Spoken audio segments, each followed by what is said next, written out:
The great advances in the world have often aggravated the inequalities in the world. The least needy see the most improvement, and the most needy get the least. In particular, the billion people who live on less than $1 a day. Capitalism, one of the biggest foundations in our society. You've probably heard this word a lot in your life. You maybe even heard that people bashing this word as if really inflict their life. Some say that this is the one that defines our world today. While in the other hand, some others say that this is also the one that creates the biggest social gap in our society, also known as inequality. But before we dive much more into that, you guys are probably wondering, what is capitalism itself? So, let us start from the very beginning. That being, what is capitalism? Capitalism is an ideology that often thought as an economic system which private actors own and control property in accord with their interests, and demand and supply freely set prices in the markets in the way that can serve the best interests of society. Capitalism root could be tracked down to the ancient world, maybe perhaps in the ancient Greece or something. But the modern form of capitalism is basically started during the early Renaissance era, especially around Europe, that is, around Italy, where the Vatican is controlling the world. Big city like Florence, for example, during that time is adapting capitalism practice in their city economic system. There are 6 pillars in capitalism, that is being private property, self-interest, competition, a market mechanism, a freedom to choose, and a limited role of government. Even though capitalism is one of the most used economic ideology in the world, currently there is no single country that adapting completely and pure capitalism as their economic system.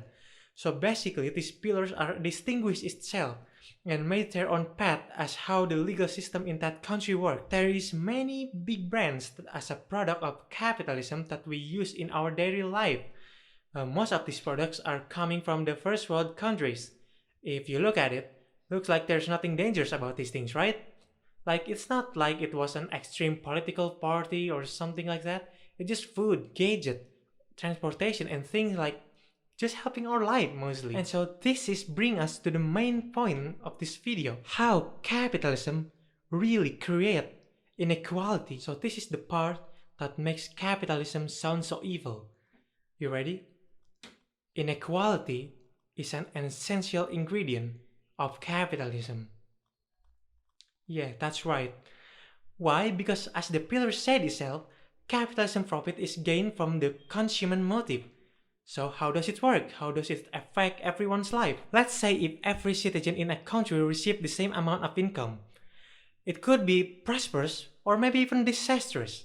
But no one will want to use so many products at the same time. There will be no competition.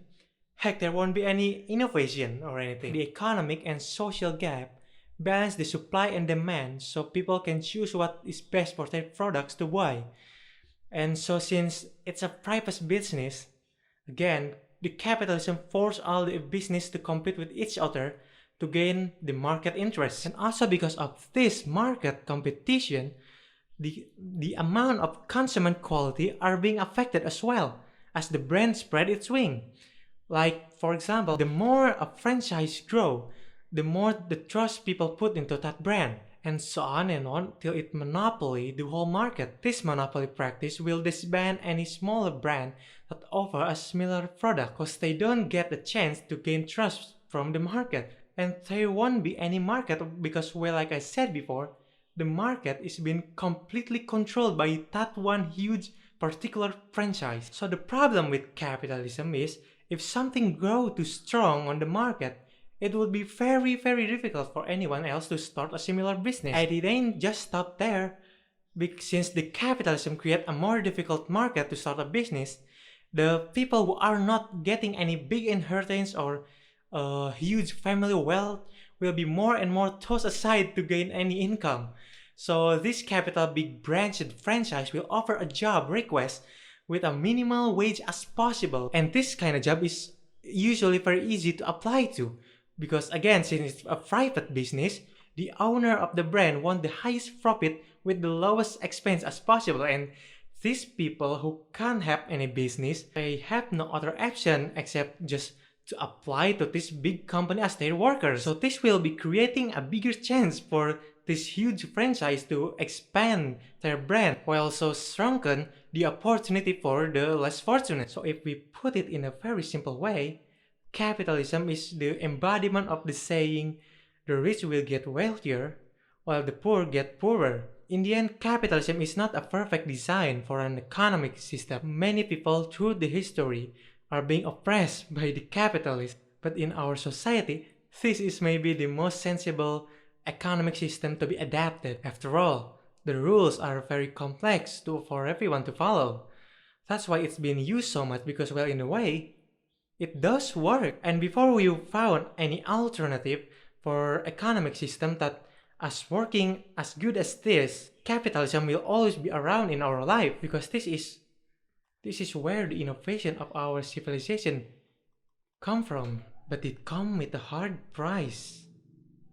Inequality is a certain product of capitalism.